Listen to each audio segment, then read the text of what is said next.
from the vault, high atop the pastoral center of the Diocese of Camden, you're listening to Talking Catholic. Welcome, everybody, to the 101st episode of Talking Catholic. I'm Pete Sanchez, and I'm with Mike Walsh. Mike, happy 2019. Do you remember when we used to not talk about which episode it was? This is now 3 in a row that we've talked about what it is. I think we can go back to just pretending that we don't count them, even though kind of like numbering. I don't know. I think I do. I number them in the file system, so I always know what it is. But this is only since we got around to doing the 100th did we start saying, you know, this is the such and such episode. I feel like we hit the 100th, and now it's the new. There's so much potential here, Mike. Now that we're at 101. Okay. Jeez, Mike, believe in the show. Believe in the show. I very much believe in the show. I don't believe in its hosts very much, but I very much believe in the show. Well, maybe that should be a New Year's resolution, Mike. Confidence. Too late. I've already made my New Year's resolutions. Oh, what are they? If not confidence. What are they?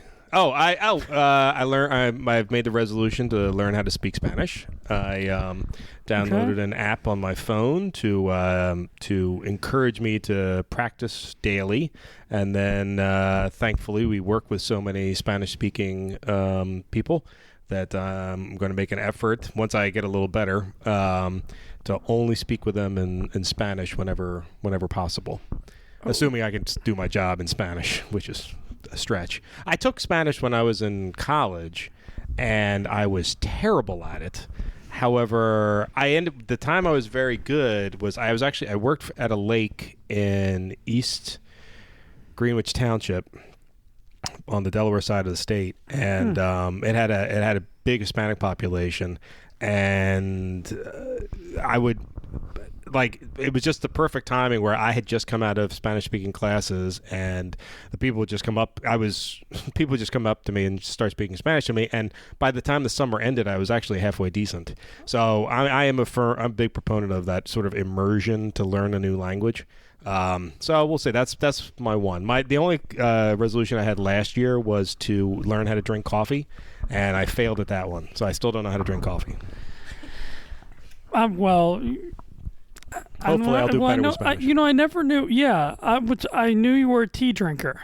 I don't know. Coffee, I think, is a bit overrated. It's just that it's always free somewhere. It's like someone's always offer me a free beverage, and I'm always like, nah, I don't drink it. Nah, I don't know how, because I'm a 12-year-old in a 46-year-old's body. Well, it's fine. I don't drink coffee either. Okay. And I'm just saying, we can be the non-coffee drinkers. I don't want to be the I want to drink the free stuff that people try to offer me. I feel bad when I say no. Well, I wish you buena suerte with the Spanish. I Thanks. think that's great. That's good something. I don't know. Good luck. Oh, okay. Good luck. Thank you. I appreciate that. Sure. Did you have any resolutions for the new year? And anyone you would make publicly other than wearing bow ties? Well, yes, more bow ties is definitely up there. I see one of our guests is pumping. I know. I think he's going to murder you because you're kind of stealing this thing, even though he hasn't been doing it as much lately. And I hope not. Bow ties. Probably the other New Year's resolution. I really am trying to get through the Bible, and I found a plan online where I can read the whole Bible in 1 year. There's a plan for that? 365 days. There's a plan for that? There is. Yeah, so every day I read page 1 and then page 2 and then No. Well, no, I mean I could do that, but this plan goes through a book of the Old Testament, a book of the New Testament, and right now one of the Psalms. Isn't that like reading the end first? I mean, if you're going to jump around like that, aren't you worried? I mean, I think it's a reputable source. I'm going through right now the prophet Isaiah and the book of Matthew. Simultaneously? Yeah. Well, every day. I wake up in the morning, I read one of the Psalms, and then in the evening I read a passage from Isaiah and a passage from Matthew, and then going straight through them. Wow. Yeah. So that, I mean... I'm curious to see how that goes. Yeah, I hope, honestly, I can't say I've made every day. I've tried to already. It's not even a week in, and I'm already, but that's the other thing too, letting myself not being too hard on myself. I think that's another thing. I appreciate Practice self-care. I'll be hard on you for you. Thank you. Well, I won't expect anything less, Mike, especially after that 100th episode. I was very nice during that. You were. No, you were. I was actually, people were shocked at how kind and gentle I was during that. No, towards you, not towards Lori Power. I was very mean to her, but everyone else I was very kind to. I think Lori has a grudge against you. Still, after a deserved one, I might add. But we're gonna. It was a really. If you haven't listened to the last one, it was the 100th episode that we recorded. It was a lot of fun. It was a blast. I'm happy to report that many people did. Far more people than I thought would actually.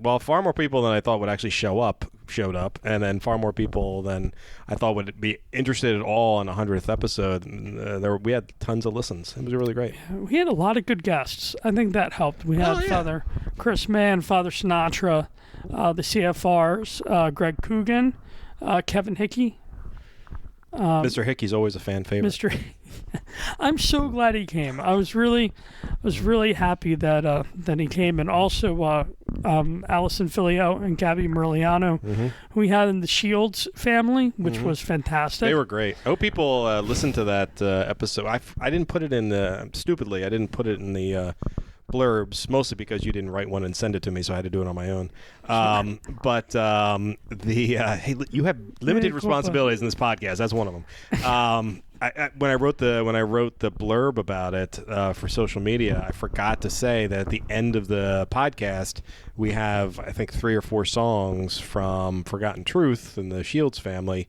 So you get a little mini concert at the end of that episode. How about next week I'll do like a Throwback Thursday to it and tell people to listen to it.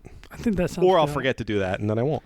And I'm sorry I didn't send it to you, Mike. I was probably engaging in merriment with the holiday season. No, we don't have to do work over the holidays. Fine, that's great. I had to post a podcast over the holidays. Just want to point that out. How was the rest of your holiday season, Mike? I feel like you're getting away from that point. It was lovely. It was actually a really nice time. It was the most relaxing vacation that I've had since probably high school. Except for Christmas Day itself, when it was our usual, march of the hours from place to place to place. We actually hosted a breakfast for my wife's side of the family, a lunch for my side of the family, then went to my dad's side of the family for dinner. And it was just Christmas Day is always crazy, but it was a blast. It was drama free. It was great food all over the place. I put on at least 10, and I'm not even kidding, at least 10 pounds over the holidays. So I am now dieting back down again. But then the whole rest of the time that I took 10 days off, except for, where I was working and posting a podcast. I slept until 9 every day. It was great. My son woke up and took care of the dog, and it was fantastic. I got so much rest. I was not prepared to come back to work. Yeah, I'm sorry. Once again, you had to put up that blurb. Yeah, all by myself. All those names. I know, Mike. It was a Herculean task, I will tell you. No. Well, I'm glad. No, I mean, you deserve a break, Mike. You run. I agree. I do. You're one of the hardest workers I know. I'm serious. I don't know. I'm not going to disagree with you. You're right. But thank you for noticing. So what did you do over the holidays? You were in fine form today, Mike, I must say. I have been forced to record a podcast at 6:30 on a Friday night. We're with lovely people. We are. These people are great. I have no opinion on it at the moment, but it's 6:30 on a Friday night. When we finish this up, I got to race home, produce it, and then put it up online so that we can stay true to our, one podcast a week. And I will write the blurb, I promise. Yeah. Would it make this better if we had alcohol? I don't think that would improve it.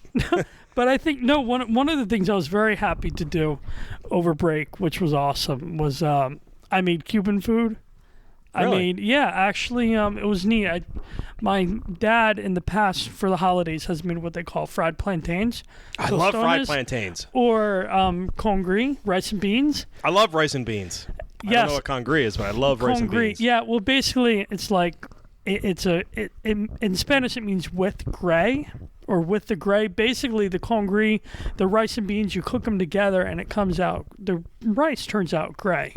a gray color. You put green peppers in there. You put onions.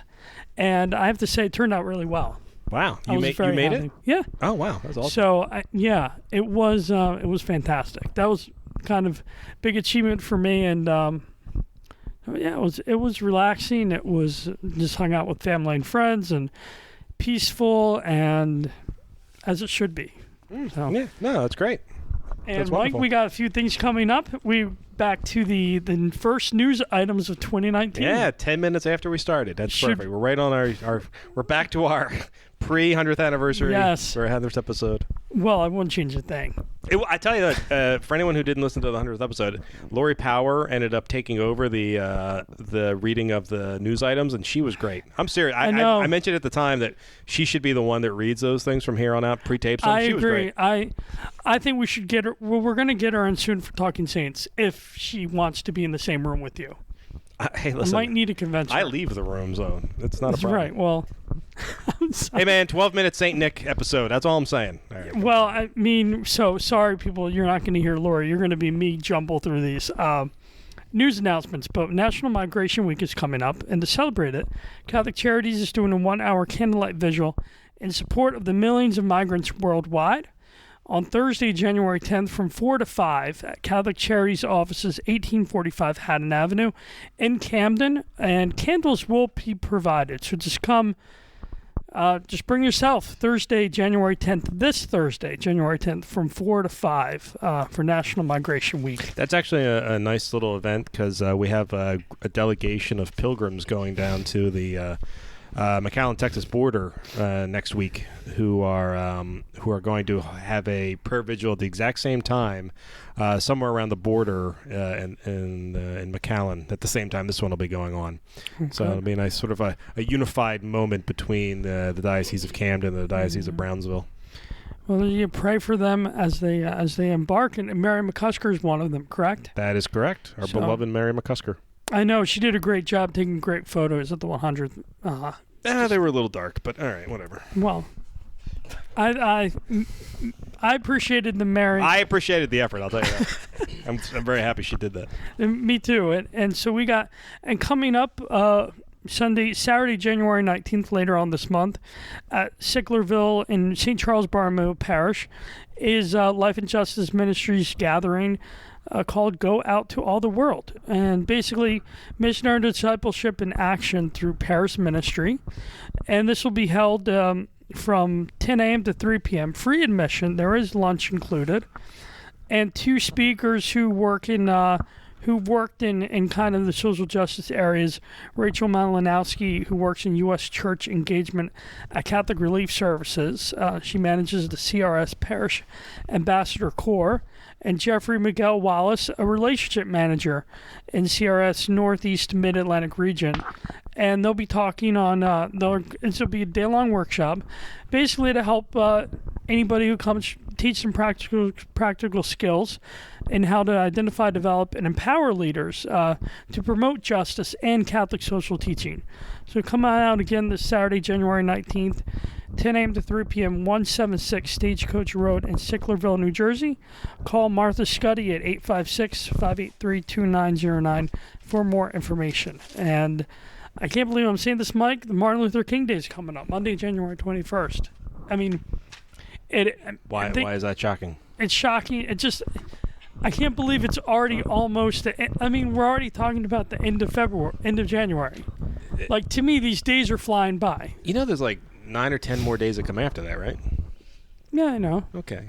Do you want time to stop? I don't understand your point. I do. It's January 4th, man. This year's almost over. I mean, I tell you, we'll only have 362 days or 361 days. Oh my goodness, you're right. It's a tragedy. It's a blur. No, Martin Luther King Jr. Day of Service, the blood drive, will be sponsored by the Diocese of Camden's Office of Black Catholic Ministries at 3 different places: Church of St. Bridget in Glassboro, New Jersey, Catholic Community of Christ Our Light in Cherry Hill, and Sacred Heart Parish in Camden, St. Bartholomew Church. I think, Sacred Heart Parish at St. Bartholomew Church in Camden, New Jersey. So 3 different locations. There'll be blood drive Monday, January 21st, 2019. All of them are from 9 a.m. to 3 p.m. with the American Red Cross. So stop on by Sacred Heart Parish, 751 Keynes Avenue. Camden, Church of St. Bridget, 125 Church Street in Glassboro. Catholic Community Christ Your Light, 402 North Kings Highway. Cherry Hill, 9 a.m. to 3 p.m. Blood drive on Monday, January 21st. And if you go to the one in Glassboro, you're more than likely to see me there because I love bleeding in the basement of St. Bridget's.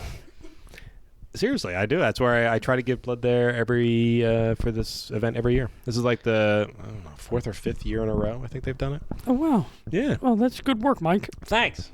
You know, I'm here to bleed. You are? Mm-hmm. Well, I hope your blood type would be B positive. I'm happy to say it is not. Wait, hold on. No, I'm O positive actually. O positive? Yeah, but it would be more accurate to be B negative. I was going to say, you're definitely on the negative side, Mike. I don't disagree. But no, I think that's wonderful, Mike. You're doing it for a good cause, and come on out Monday, January 21st in Camden, Cherry Hill, and Glassboro. Mm-hmm. And then this is awesome, Mike. I will be here. I just confirmed my seat at the one-day Catholic Festival. Basically, World Youth Day is going on in Panama this year, and for those of us who can't go, there'll be a one-day festival for college students and young adults celebrating World Youth Day in Washington, D.C. This is Saturday, January 26th. There'll be live music, bilingual talks with bishops and national speakers, adoration and confession. And, I do have to bring in Jose Rodriguez here for a sec to provide more info on this. What time does the bus leave, Jose? You are what is your title with Youth and Young Adult Ministry? So, hey, Pete, Mike, thanks for having me on again. Oh, sure. We'll be leaving St. Charles Borromeo at 11. At 11. Okay. Best bet's to get there before 11 because we will be leaving promptly at 11 o'clock. If you want to reserve a seat, just give me a call at the office, or you can call Greg at his office, and we'll put you up on the list and be ready to go. I mean, we got a coach bus, so it's we're asking for an offering of $25, so that covers the event, the coach bus, and a very stylish T-shirt that I didn't get to design. So, oh, you did a really good job with the last design. The last one, the Summer in the City one, was fantastic. I love that one, and the color was great. I know. I hope we're repeating the color. Oh, man. I was going to say, is it stylish because you didn't design it? Probably it's best that I didn't design it. So no, that's great. So this will be, and Greg, your number is 583-6172. It's like you call me every day. 583. Well, I keep forgetting that. 583-6172, and Greg is 583-2908. Great. So it's Saturday, January 26th for World Youth Day. Jose, you and I, and some of the other individuals in this room will be there. God willing, yeah. Wonderful. And Mike, who do we have here? We have Dude, it is now currently 7 o'clock on a Friday. My brain has stopped working. You just tell me to show up places, and I show up. Oh, give me that. I'm not giving you the benefit of that. I actually got all these names down. Well, you were talking about it at 7 o'clock, and I was like, okay, I'll do it, because you didn't sound like you were going to. Not our number one. We actually have 5 people with us today, and we're very excited about it. Number one on the call sheet is the previous mentioned Jose Rodriguez, who is the co-founder and spiritual director, a title that he's very uncomfortable with. Apparently, he doesn't have a lot of confidence in his spiritual direction. However, I think he's very spiritually inclined. I've spent a lot of time with him. He's great. And just because someone put a video camera on you, Pete, doesn't mean you got to put your bow tie on. But he. Wait a second. Now that I see it, I'm putting it on. All right. Listen, I didn't even get through this first thing before I got to call you out on something. Jose, the king of bow ties, ties his own bow tie. That is a clip, sir. Jose, what do we feel about this right now? How clippy is that one? That is very clippy. That doesn't have like a. No. Okay. I have some that reach around the neck and clip, but that's clip. That's clip. That is what you use when you're 4 and your mom dresses you up for Easter pictures. Church. Do not besmirch the memory of my grandfather. This was his bow tie, and he gave it to me before he died. All right, fine. I'm being serious. Oh, no, it's very nice. You're right. Thank you. I will no longer besmirch it. I will still besmirch you. Yeah, you remember but I won't. Dr. Earl McWhorter from Hot Springs, Arkansas, Mike. You pray for him. I can't remember any of those words you just said, but I will do it. Arkansas. I got Arkansas. Yeah, I got that. So That's we're right. praying for Arkansas. Okay, so Jose Rodriguez is here, co-founder and spiritual director of the Catholic Millennial Ministry of the Vineland Catholic Collaborative. And we're going to get into a little bit later what the Vineland Catholic Collaborative is, because that in and of itself is worthy of its own podcast. But with us today are members of the Catholic Millennial Ministry, Star Martinez. Actually, I'm going to pass back her microphone, which I have stolen. How you doing, Star? I'm good. How are you? Thank you for joining us today. Thank you for having us. No, it's thrilled. Thank you. And by the way, thank you for making us feel so at home here as well. You've been an excellent host. Glad. Hopefully Yes. the couches help. I got to tell you, couches are comfy. Good. I really appreciate it. Ashley Gonzalez is here as well. How you doing, Ashley? I'm good. How are you? I'm very well. Thank you for having us down with you. Anthony Lopez. How you doing? Anthony, you are in the least comfortable looking chair. You think so? Yeah, well, I'm I mean, pretty just comfortable. everyone else is kind of like hanging back, but he's comfortable. All right, Yeah, I I'm like good. that. And then Erik Leon is here as well. He's in a recliner, literally rocking back and forth right now. I've never been more excited. I'm a little nervous, so I gotta stay comfortable. Well, you look very comfortable, no doubt about it. So we're here today for a lot of different reasons, but one of the things that the podcast is always. We've never necessarily geared it towards millennials, but we've always wanted to make sure that we have as many young voices on the podcast as well, because young voices in the church are the church, not the future of the church, the church that we exist as it exists today. So we really wanted to have you down. So Jose, could you give sort of a background on what the Catholic Millennial Ministry is and how it got its start? Sure. I'll give you the backstory, and then one of the other members can tell you like what it is and what we do. But it honestly started over lunch. So I was working at the parish at Divine Mercy Parish before I started working at the diocese, and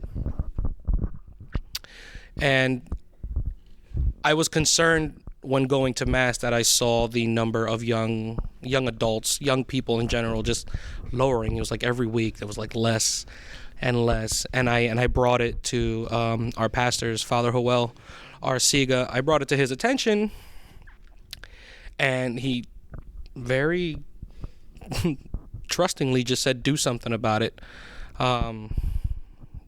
Figure it out."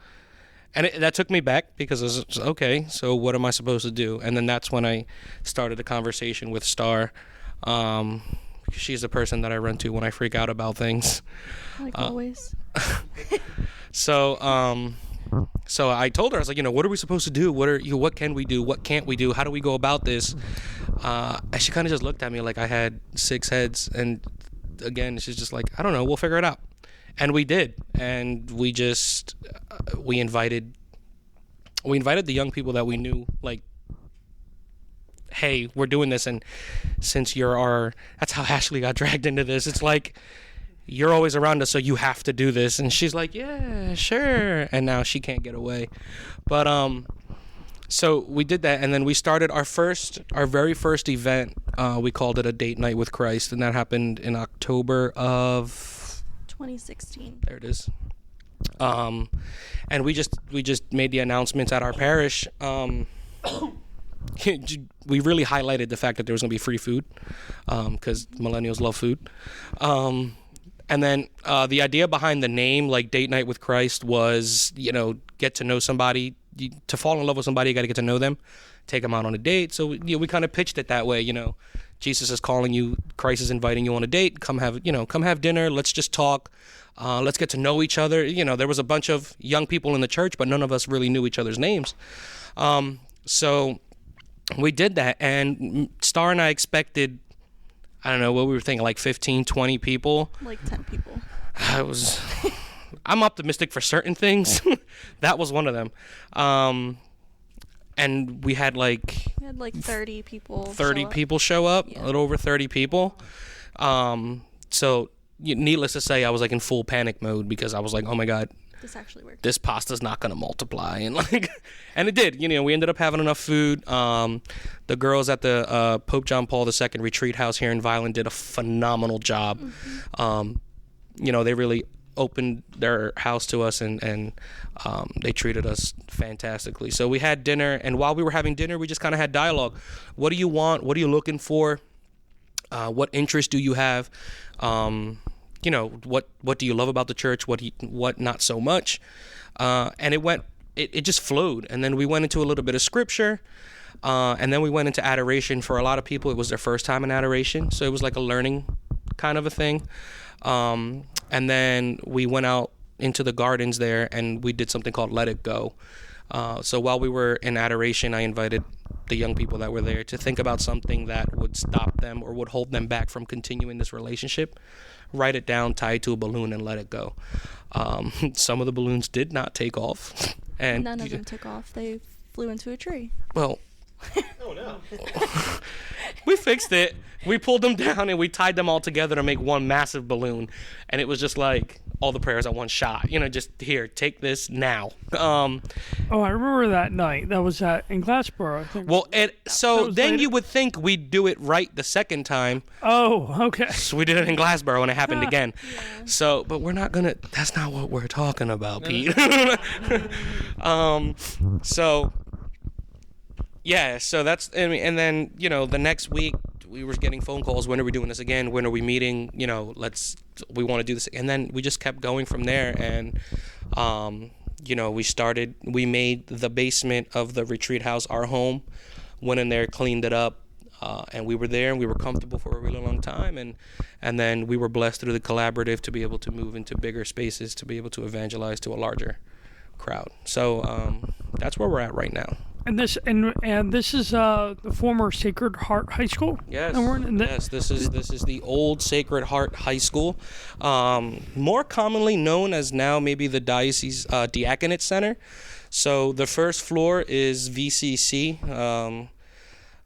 and a couple of rooms that the diocese has for different types of meetings and stuff like that. The second floor is Deacon Carter and formation for the diaconate. And then now on the lovely third floor, you have the millennials making noise and having fun. I love it how there are lights strung out on the ceiling. There's a Christmas tree. There's a banner of an angel. There's a Christmas wreath. What? Getting emotional? I am. It's just wonderful. It's wonderful. Pete, you get stuff like this when you have very active young ladies in the group. Like, I tell you that if this was an all guys group, I don't know that it would be this decorated. So, Star, I'm curious. So Jose talked, a lot. And but from your perspective, as I suspect the true visionary of the group, how has it really come together over the past couple of years?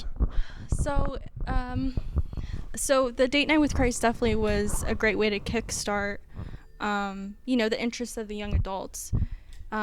With that, we kind of just went through with having meetings bi-weekly, and we did it like family. Like we had food, and we had conversations, and Jose does a really good job of talking about scripture, and he relates it to young people in such a great way. So it's very easy to understand, and it I'm kind not of gonna leaves cry. you it leaves you wanting more.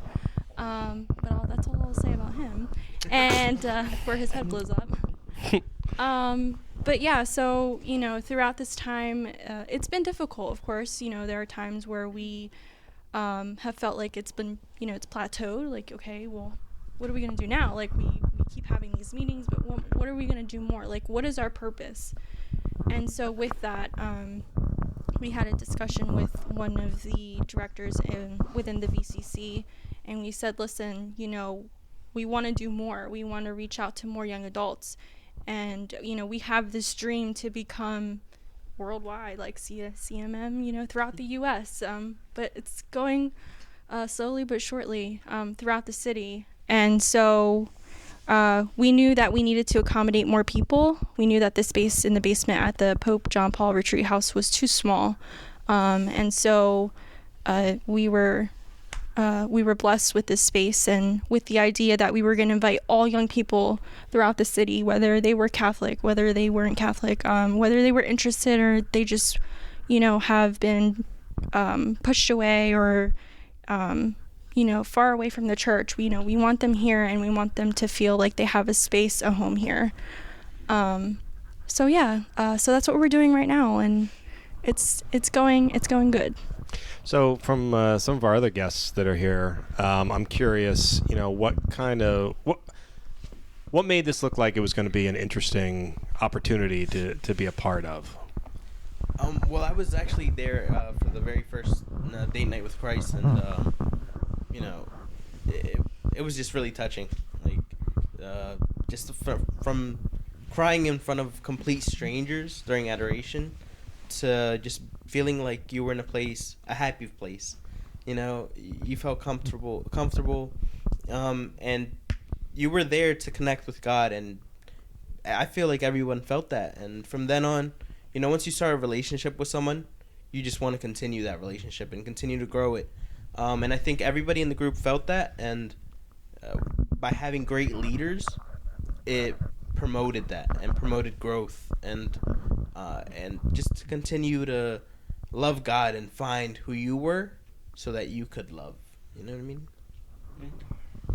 And this is something, you do this every Friday night here? We try to meet every other Friday night.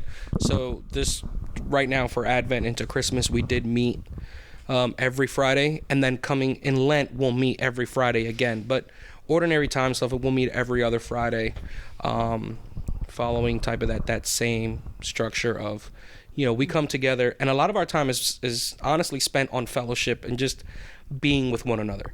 We'll come in, we always have food, whether it be pizza or subs or, we do a lot of pizza and subs. That's the main dish. Yeah, pizza and subs. Those are our specialties. Sometimes we'll have pasta. We'll go a little bougie. Yeah, we'll we got a little bit extra Subs money. are good. What's a good place around here? Where do you get the subs? Wawa. For subs, Heritages, honestly. So we'll do stuff like that, and then we just spend a lot of time just, hey, Anthony, how was your week? Would you? Most of us spend every waking minute together, but it's like, yo, how was your week? What did you do? What did you accomplish this week that you set out to accomplish, or what's the new adventure? And it goes like that, and then it's like, oh, and then I'm like looking at my watch, and I'm like, oh wow, we really need to, let's get started. Let's get into the good stuff. So from there we'll go into scripture, sometimes the gospel of the day, or if sometimes I just like something hits me like a ton of bricks, and we'll do something off of that. Stuff like that. I mean, it's really, it's a laid back, and we're called Catholic Millennial Ministry, but it's a family aspect. So once you're part of the family, like that's what we refer to it always. We've talked about this millennial word a few times. We like the millennial word. We're a fan of millennials. Pete's not a millennial, but we like him anyway. I'm curious, what is your sort of age range and your technique for getting in millennials? Well, the millennial age is from 18 to 35. And we went. Pete, how old are you? No comment. Not within that range. I'm sorry, Pete. Wow. Leave my friend Pete alone. Wow, I'm getting it from all sides today. No, Pete, I got you, Pete. Thank you, Zach. I take it back.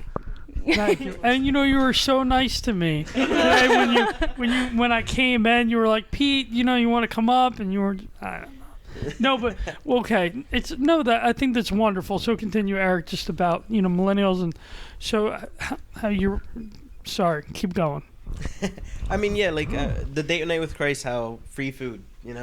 We try to do as many things as we can that we know people in our age group would like, and like personally, sitting, just reading the Bible, or just going really, really deep into something, doesn't gather my interest.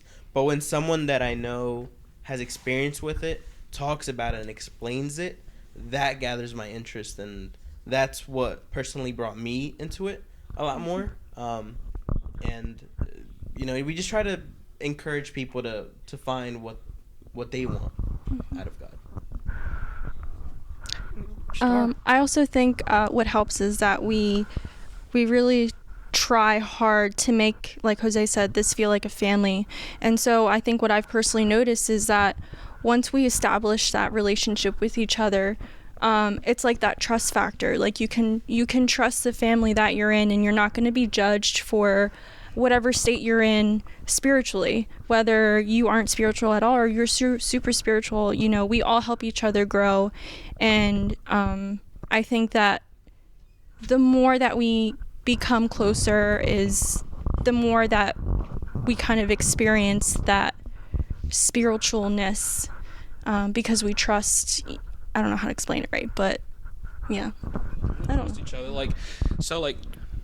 If we're talking about things that have happened and what works in our ministry. So we looking at the Quinto Encuentro. So we all took part of the Quinto Encuentro at the parish level, and then Star and Elizabeth went to the regional level. So we meeting. partook in parish and the diocesan level, and then Star and Elizabeth, who's our VP, she's on vacation right now, but they took part in the regional Encuentro, and then we went up to the national one. And something that kept coming up at the Encuentro was relationship. Mm-hmm. You have to build relationship first, and that was our model from the beginning, before all the noise from Quinto Encuentro came.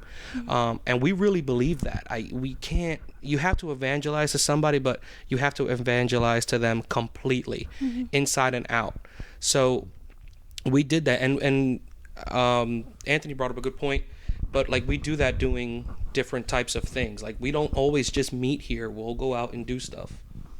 Yeah, I think a big factor about CMM is that we're a big family, and we like to do things together, like go to the movies, have dinner, or go to Six Flags, stuff like that. And people see us 20 deep, and they get nervous. But that's just how we roll. With our black T-shirts, we look like a... By definition, we are a gang, because you have more than 5 people wearing the same exact thing whenever we go out. You should see people at restaurants when we ask table for 20, and then their eyes go like, oh my God. One of the things that you talked about, Jose, I'm sorry I couldn't make, and we hyped it up, was the caroling. You got a good contingent for that on the 21st, right? That is evangelization at its finest. So, again, some of members from our group, and then other young adults from around the diocese, Greg had a fantastic idea of just getting together and going caroling. Just meet at St. Teresa Calcutta Parish, have a opening prayer, and then just hit the streets in Collingwood, making all types of joyful noise. I'm not going to say that we went out there and we sounded like pentatonics, because we did not, okay? But it was joyful noise. And I think, some of the best parts of that were, honestly, the rejections that we got. I was handing out candy canes, and people were like, no thanks. And I'm like... People reject candy canes? I know. That's a thing. Listen, not for nothing, but I was in a Grinch. I had a sweater, bright red sweater, and it had the Grinch on it. And I had a elf hat with a beard. And I'm handing out candy canes. And I go to hand it to somebody. She's like, no thanks. And I'm like... But you saw me, didn't you? In the back of my head, I was like, I still made an impact on your life tonight, whether you didn't want my candy cane or not. But we went out there, and it was great, because people were eating in the restaurants, and they came out to see us. People from the in the apartments upstairs, in the fire department, we call them taxpayers, where there's a business downstairs and then there's apartments upstairs. They're hanging out their balcony window, waving and opening their windows and listening to us make joyful noise. We had a small little coffee shop that came out, and they brought us coffee, and they welcomed us, and they gave us hot chocolate, and it was fun. It was genuinely fun, and we're already stoked to do it again next year. I just used the word stoked. Mm-hmm. You did. Oh my goodness. You're being influenced. But that shows your age. I'm a millennial. Are you? Senior millennial. I'm curious. Ashley, we haven't had a chance to talk to you much. you've been on camera duty. Yeah. But I'm curious. You've been a member here, and these guys are really talking about sort of that enthusiasm. Is that really something that you think is it? I guess my question is, which characteristic of this ministry has really sort of affected you over the time? I think from the beginning it was family and it was fellowship, because every time that we get together, it's not only just talking about scripture or anything religious, but sometimes it's just talking about each other's lives and something hard that maybe we went through, or it's really it gets deep when we're together. And there's been times where we just came together and we would sit in a circle and Jose would just ask us just to share one really personal thing that we've been through, or one thing that we feel like is holding us back from our relationship with God. And everyone ends up in tears because you become so emotional, because you realize you haven't been putting God first in your life. And that's the great thing about this group, is everyone is here for that reason. They want to strengthen their relationship with God. And it's hard to find that, and it's crazy that we found it here in Vineland, of all places. I don't know about that. I love Vineland. I was telling Pete as we were coming up the steps, I said, this is the old Sacred Heart High School. My father graduated from this. So did I. Oh, really? Wow. I was the last class to graduate. Which class was that? 2013. I'm like, I didn't realize this. Yeah, they're the class that shut it down. Yeah, we shut it down. I was. There was a very high likelihood I was going to come here for high school, and then my mother was working at Gloucester Catholic, so it just was easier to travel there as opposed to coming down here. But I think my father was always disappointed a little bit that I didn't come down to his old stomping grounds.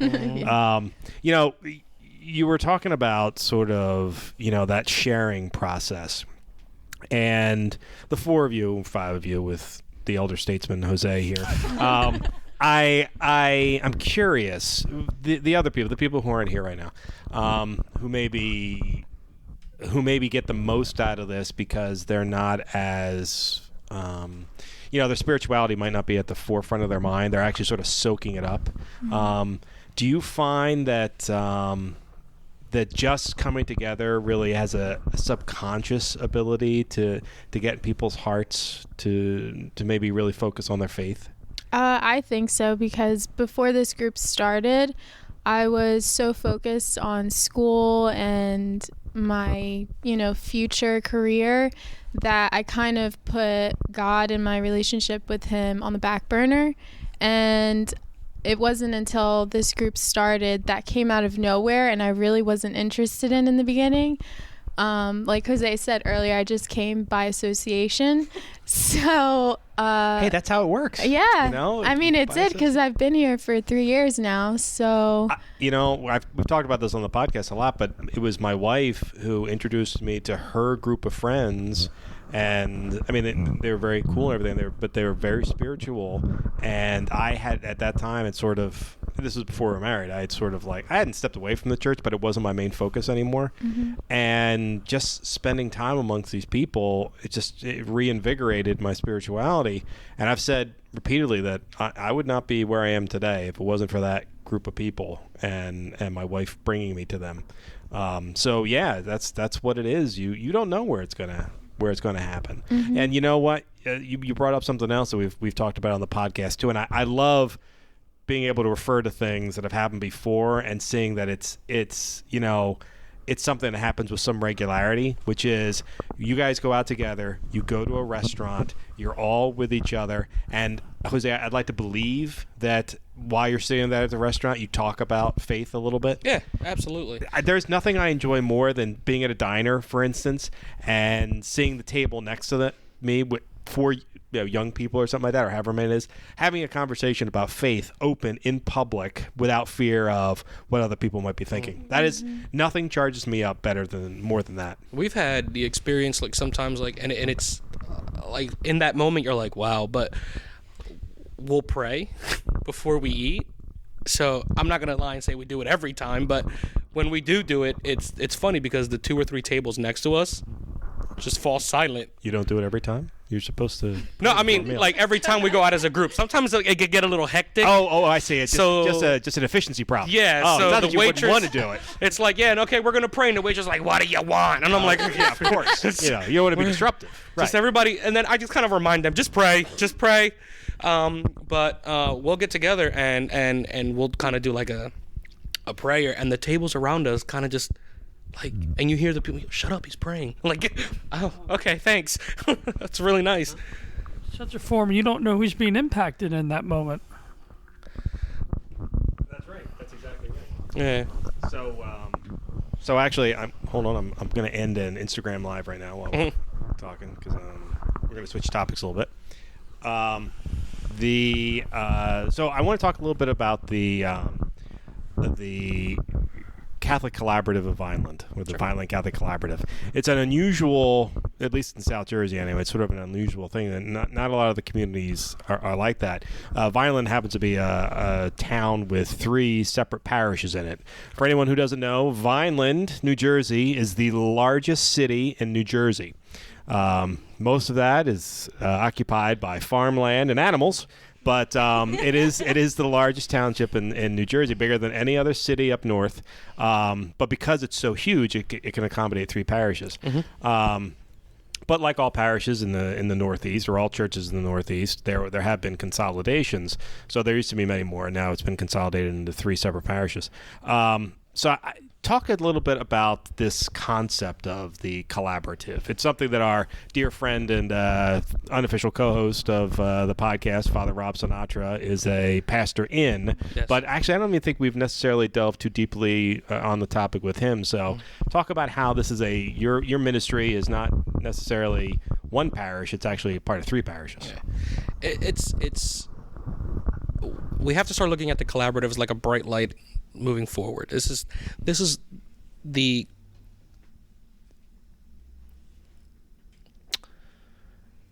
best way that the 3 parishes are going to work together to reach this goal.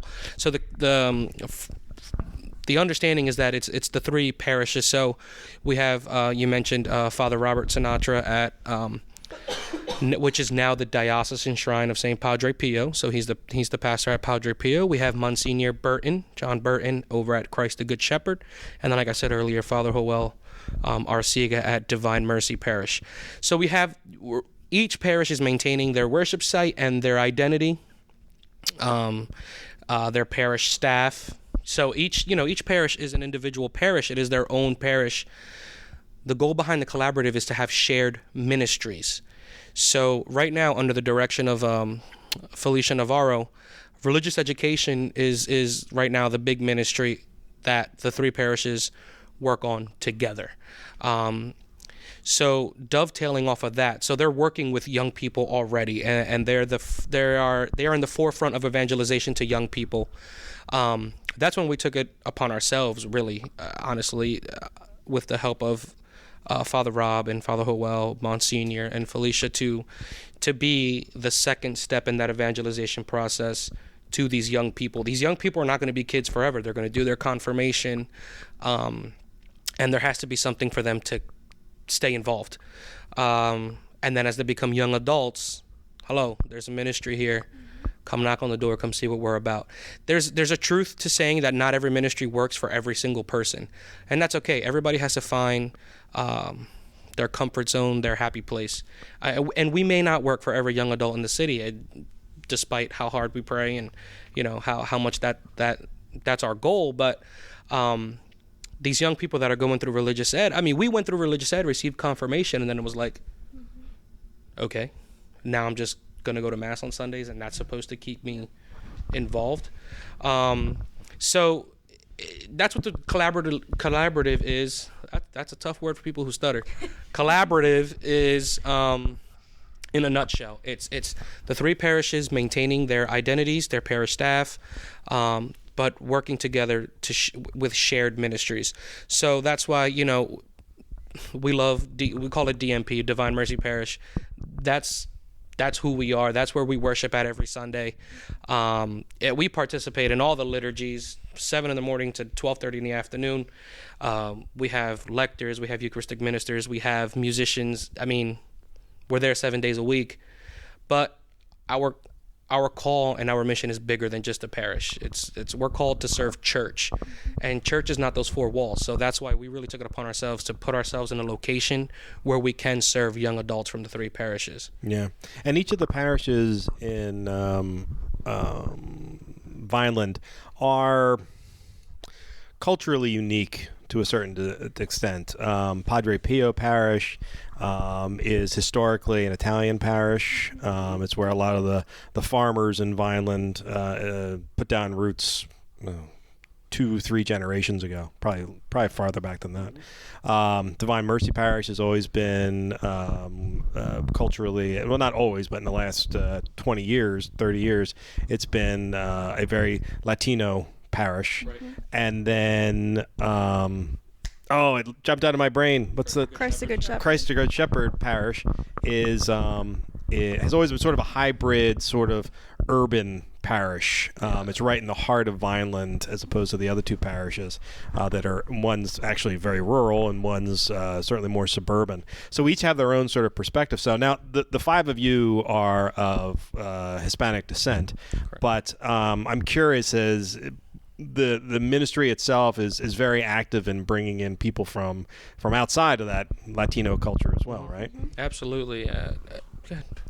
Yes, Star, yeah, please. Definitely. Do not let Jose take over this podcast. You are not taking over this. I got my own mic. That was a mistake. Yeah, I'm regretting it and going back now. Somebody give that to Erik. But yeah, we welcome anyone who just wants to strengthen, their relationship with God. We're here, and we speak English and Spanish, so there really is no barrier. Yeah. If we have to do a meeting bilingually, we will do a meeting bilingual. If we have to do it in English, we'll do it in English. In Spanish, we'll do it in Spanish. So definitely welcome anyone. Even Pete? Even Pete. No, he's over the age. You cannot welcome him. Also, I took his mic, so he can't say anything. Okay. No, don't give him a mic. he's worse than Jose. I've muted him now. He lost his voice box. We are coming into the finish line of the podcast, but I'm curious, for other parishes, obviously you're unique in the sense that you're a collaborative, but what recommendations would you make for other parishes to make an effort to reach out to their millennials in a way that maybe they're not looking at right now? And Jose, you can talk last. We'll actually start with Erik, and we'll go around the other way. Like what can other parishes be doing that you think might be the most effective thing that they could do for their millennials? I mean, just involve them with everything, Millennials just want to be involved. They don't want to sit back and watch everything, the world go by them. They want to be a part. They want to be Eucharistic ministers. They want to be lectors. They want to do everything that they see the grown-ups do, and they want guidance while they do that. So I think that's the most important part that the church can do for millennials. Yeah, I agree with Erik, and just learn more about the Bible and to always put God first, and to find a group like CMM, because CMM helps me move forward and helps me feel, like I'm safe or like I'm doing the right thing. So I think creating more groups and meeting more people and just being more acceptable for people to reach out to the church, I think that's important. Mm-hmm. Ashley, what about you? What do you think parishes can be doing? I think the older generations need to be more open to us and see that we really do want to take care of the church of the future. And I really hope that by us trying to become part of the 3 parishes, that they can see that that's a goal of ours, is to really take care of the church of the future. Ultimately, I think the young adults just want support. They want to feel welcome. They want to feel like they play a huge part as far as church. And definitely, if there's a parish out there that sees young adults who really have a potential of leading a young adult ministry, just reach out to them and say, listen, if there's not a young adult group that is active or present, if you notice young adults that are that have those leadership qualities, definitely bring them out and push them to pursue something like this. And if it is brought to their attention, support it and allow for it to grow. I absolutely love this question, because it is something that I think about on a daily basis. But what does church need to do? Church needs to listen. Church needs to listen. First and foremost, millennials aren't in the pews, and the ones that are have a voice, have ideas, have plans, have desires, have dreams, not only for themselves but for the church. Listen, church needs to wake up. Okay, starting the pastors of the church and all the way down, church needs to wake up and be attentive and give responsibility, delegate. We're not asking to take over the whole world. We're not looking to be the pastors. We're looking to support our pastors in their mission. So reignite what it was and light that flame, and let's light up church and give millennials that opportunity to set ablaze just everybody around them. Do you know what it is to have a millennial who's absolutely on fire and in love for Christ and then go sit in a college classroom? You know where that fire can be going? But because we come to Mass on Sundays and it's just like, well, let's cover that for a little bit. Come in, sit down, and then when you leave again, then be on fire. But try not to be on fire in here. It needs to be the opposite. By the end of the week, my fire should be like flickering, and then me go to Mass and boom, I'm on fire again, and then back out into the world. So church needs to wake up. What can other millennials do to reach out to millennials? And we talk about this often. What are we doing to reach out? So we can't put all the work, all the burden of reaching out on church leaders who are older than us and our pastors. It has to be us too. We need to pick up that cross and be about it. Go out there, meet new people, and build that relationship. You can't meet somebody for the first time and say, I'm completely in love with Jesus Christ. Are you? The people are going to look at you like you're insane. And they have every right to. Start with trying to get to know that person's name. What are their interests? Oh, you like to go bowling? We should go bowling sometime. I have a few friends and we should go bowling. And those few friends are the people that you do ministry work with, and minister to that person, but minister to them completely. Church as a whole needs to put their money where their mouth is. It's been a lot of lip service, and young people, we're not ignorant to that. We say, oh, there he goes again, talking about what we're gonna do. Let's do it. It's time to do it.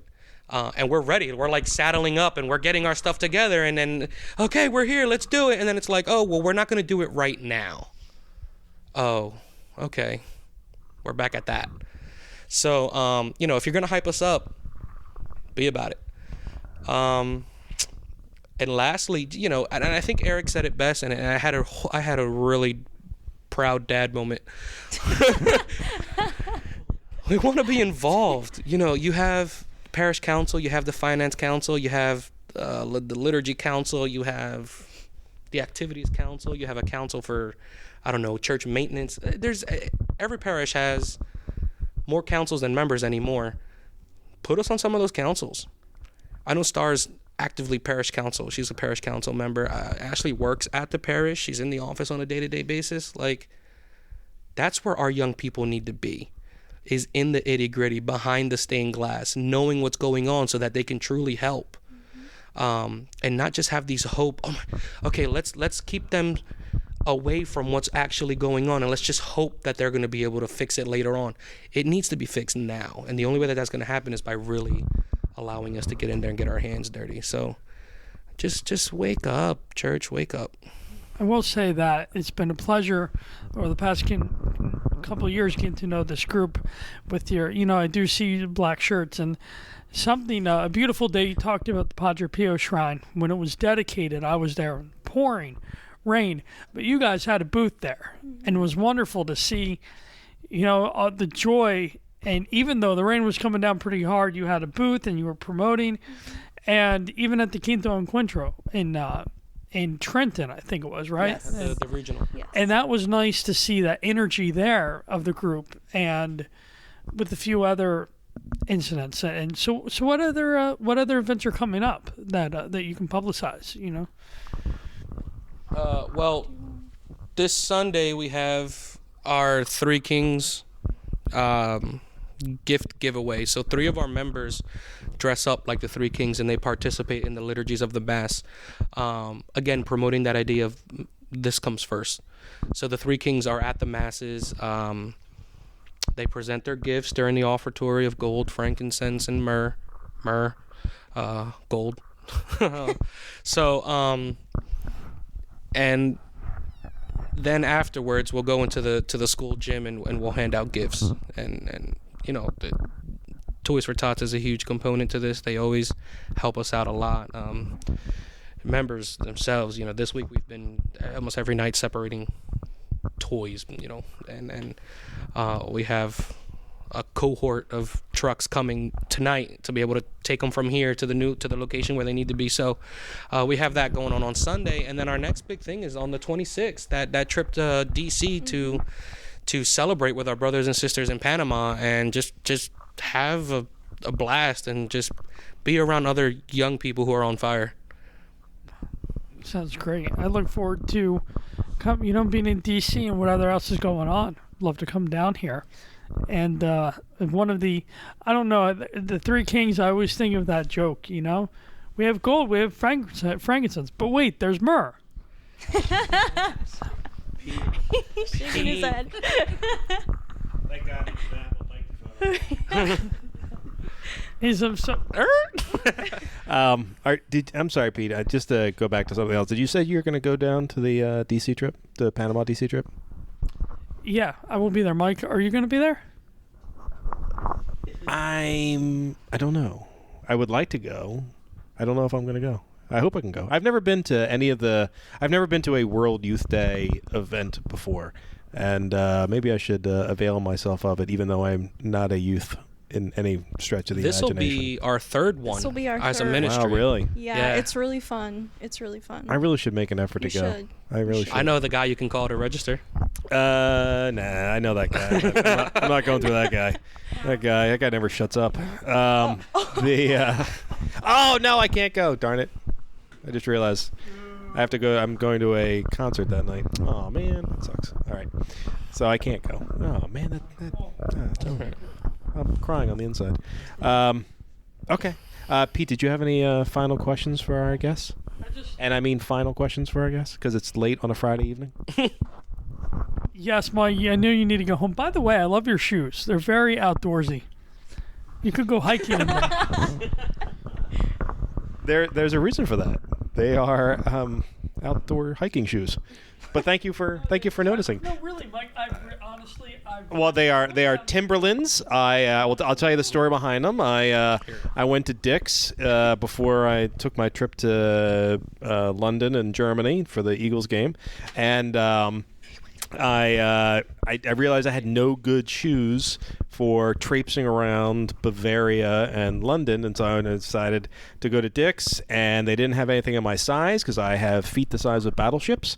But I tried them on, and found one that I kind of liked and went online on the Amazon and bought it from there. So I highly recommend. They're the most comfortable Timberlands you will ever own in your life. Wait, you went to Dick's to try them on to then go order them off Amazon? Yeah, because they didn't have it in my size. Oh, okay. So it was like, no, he didn't. Oh yeah. I went to. Thank you, Dick's, for providing these wonderful shoes for me to try on, and then having to buy them. They were not available even on Dick's online for to get them there, so I had to buy them on Amazon. Hilarious. Or else I certainly would have, because I'll tell you this: I had a coupon for Dick's. I did not have a coupon for Amazon. Man. And those come around very rarely. Those coupons. Oh yeah, it's very. You have to be a scorecard. You really do. Scorecard member. Which I am, which is why I got the coupons. Coupons. But Pete, thank you for noticing my footwear. That makes me feel very good. And I got to tell you, they are super comfortable and very warm. They're not intentionally warm, but they are warm. So thank you. And that was brought to you by Dick's Sporting Goods and Timberland and Amazon and Pete. Well, I do. Well, I will have to say, Mike, I have a pair. I got a pair recently of Vask boots from my favorite outdoors place, REI.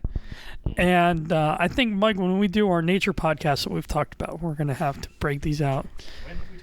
We did about a year and a half ago. We had I forget what guest on, and we talked about doing a nature podcast. On what's that, episode 3? We did that. What are you talking about? Maybe I forget what guest it was, but if you go back, listeners, to the first year, I'm not even going to go back and listen for that. Well, no, seriously. Which guest? Some guest came on, and we were talking talking about doing nature. It might. I don't know if it was Kasana or Kasana Owens or. Oh, maybe. We're just talking about nature, and it would have been really cool. We could totally take this portable out in nature. You mean like how we take it to Vineland at 6:30 on a Friday night? Yeah, we can do that. Well, anyway, that's in the future. So for now, the final question to all 5 of you. Mike and I talked a bit about our resolutions for this year. What about yours? We'll go start with Star, and then we'll skip Jose. And then, Jose, you'll be last. Not a problem. No. I decided to change that up. Jose shouldn't be the last one, because then he never stops talking. But if he's in the middle, he might stop talking sooner. So why don't we start? Let's finish with Star, because she's an unsung hero here, I get. Let's start with Erik again. Okay. My New Year's resolution is to have a resolution next year, because I do not have one. I probably should, try to procrastinate a lot less. So that'll be my New Year's resolution. Mine, I don't want to be that guy, but maybe lose some weight. But be that guy. Be that guy. We can all lose Do it. Yeah, but everyone says that and then they don't go for it, which I don't want to be that guy. I want to go for it. Another one is help someone. I always wanted to help someone, and I did it with CMM, and I am currently about to go to firefighter school, and so hopefully I can get into that. I feel like you've been influenced into that decision by somebody else in the group. Yeah, we have a couple firefighters. We have Lewis, Zeke, Eddie, and of course Jose, and I just love their fire for it. Like every time they hear a call, they're excited and they just want to go for it, and I want to have that love too, and just hopefully I can do that and get into that, and not only save people from burning buildings, but save people from of who I am and what CMM's doing right now with me. That's going to be one of my resolutions. So I thank Jose for making me want to be a firefighter, putting that in my head. It's important. I'm telling you, these proud dad moments are out of control this night. Resolution for Jose. Short and sweet. I don't have a short and sweet resolution. Advance some things in my career as a firefighter. Not like make it a career, but a few different certifications add on to that. A couple more notches in the belt. I'm looking back at getting my EMT cert and my medic cert, looking into things like that. And then advancing in other aspects of my life, like my relationship, I fully support that. I do too, and I don't support a lot of the decisions that I make myself. That is a as someone who is recently clued into your relationships or relationship. I really think you should do something about that because she is definitely the better half. No, without a doubt, Thank she's you. my better three-quarters. Thank Like you. she's she's it. So. Always marry up. Yeah, absolutely. I recommend that. But no, so I'm going on the record. You can bring this up 100 more times. It's that advancement in life, but especially in my relationship. Oh, I was certain he was about to say firefighter stuff. All right, well that's good. Definitely take care of your relationships always. Ashley? Mine is, I guess, to go back to school. I already finished my bachelor's, but I want to go to graduate school. So hopefully 2019 is the year for me. In what field? Physician assistant school. Very nice. My brother-in-law's a physician assistant. Oh, nice. He's in the Navy as one, and it's the most rewarding thing he's ever done. Wow. Yeah. Awesome. All right. Star, your resolution for this year is to get a new relationship? I don't, Whoa. no comments. Okay. No, I'm just kidding. Comment. I'm kidding. So my New Year's resolution is to start reading scripture. Sounds cheesy, but Pete just said it at the beginning of the thing. He It did. can't possibly be cheesy if Pete said it. but I really do want to try and make the effort. I have a beautiful Bible that was given to me for Christmas that I have yet to open up completely. I opened it once or twice. But I really want to start putting that to use and just getting comfortable with reading scripture and all of that. So. I have a friend actually. He is a Baptist, and when we were still in college, he had taken it upon himself to start reading the Bible, and by the time we got into our mid to late 20s, he had read the Bible 3 times, and he found it. He has an appreciation for faith, but he would never be. No one would ever call him a Bible thumper. Pardon the pun. But he was just fascinated by it, and he really, really, really wanted to really understand the Bible. And certainly there are, text upon text upon text that can get into the philosophy related to what were the different authors talking about and stuff like that. But just reading it as it is from cover to cover, most people in order.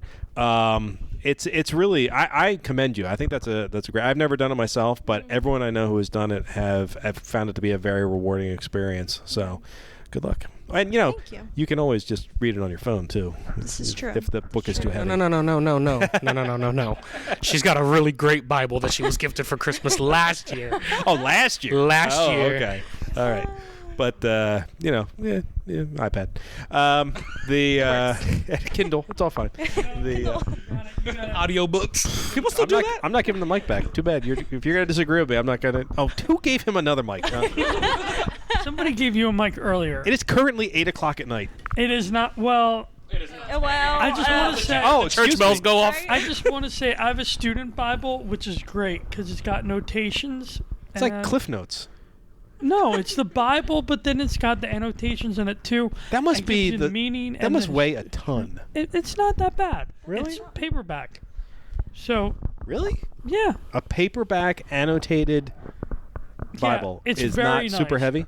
no, it's not too bad. I'll bring it in. I'll show it to I'm you. good. It actually is really. I got an app.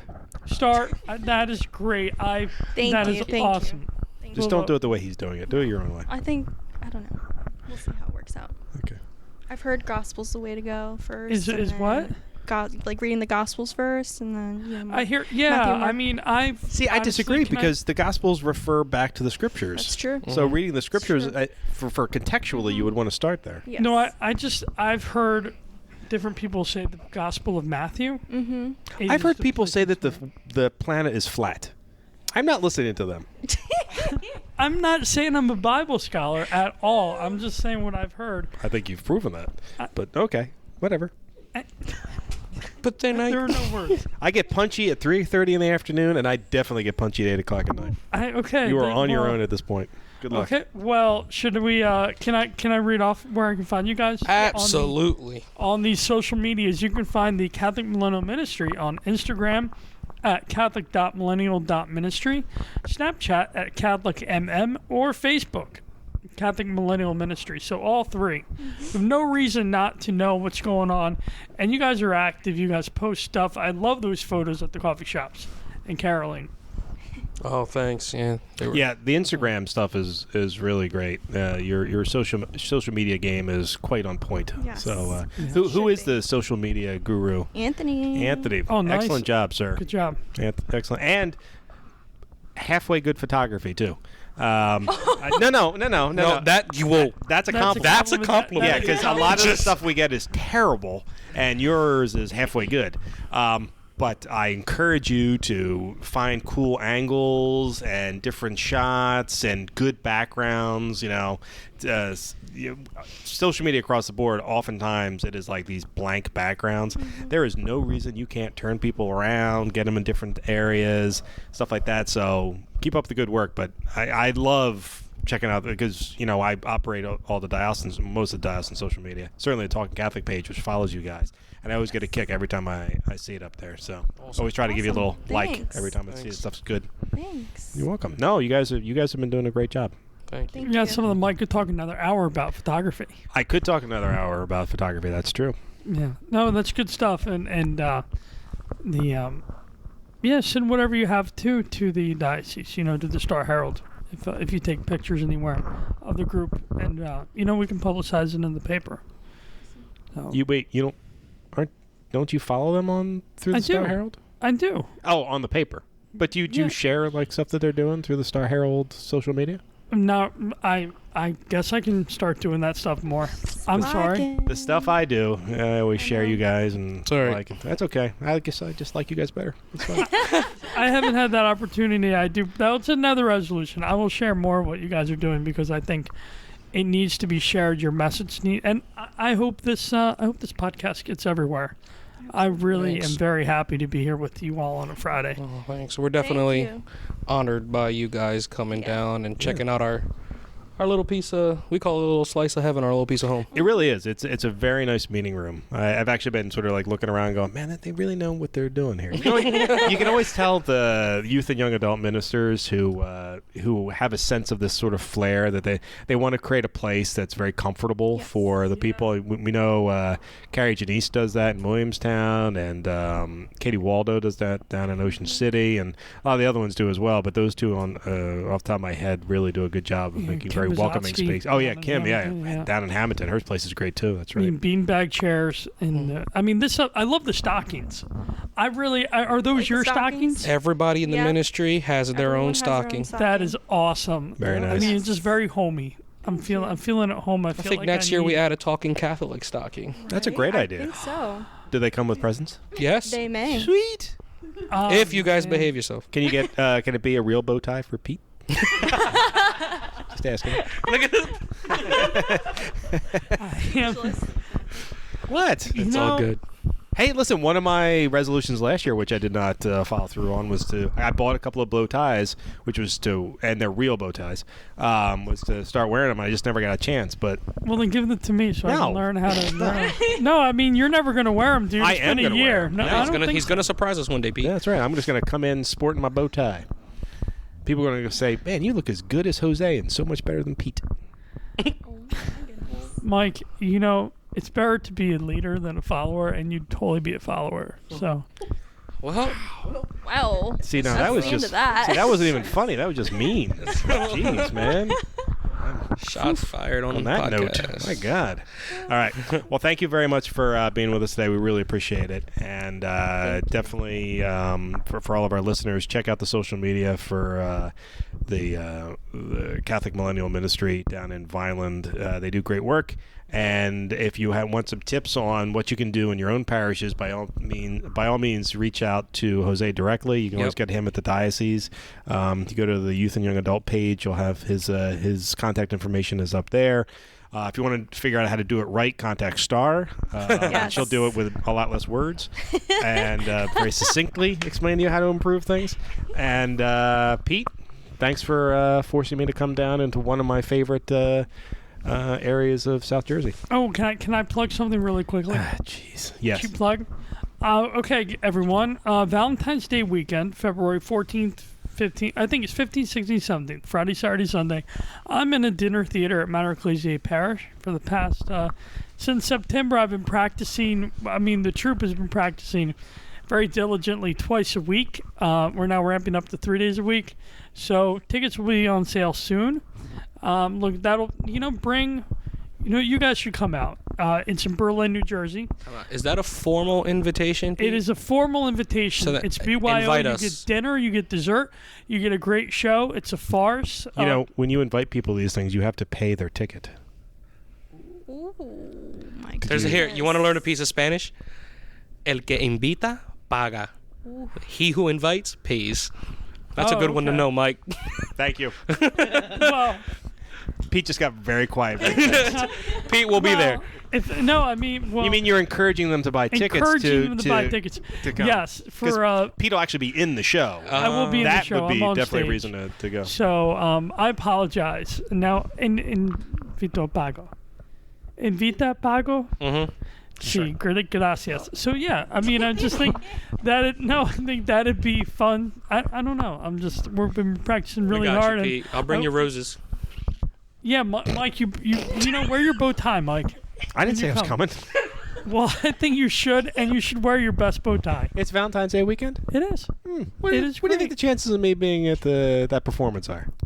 I don't know. I hope other people go, though. I think, I would love to see. Mike, it would,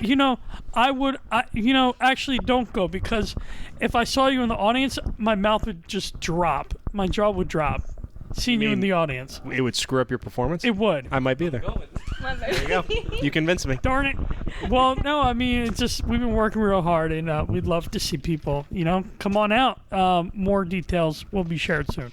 So save the dates, the Valentine's Day weekend, 15, 16, 17. Okay, sounds great. Thanks for tuning in, everybody, and we'll catch up with you next week. Thanks, everybody.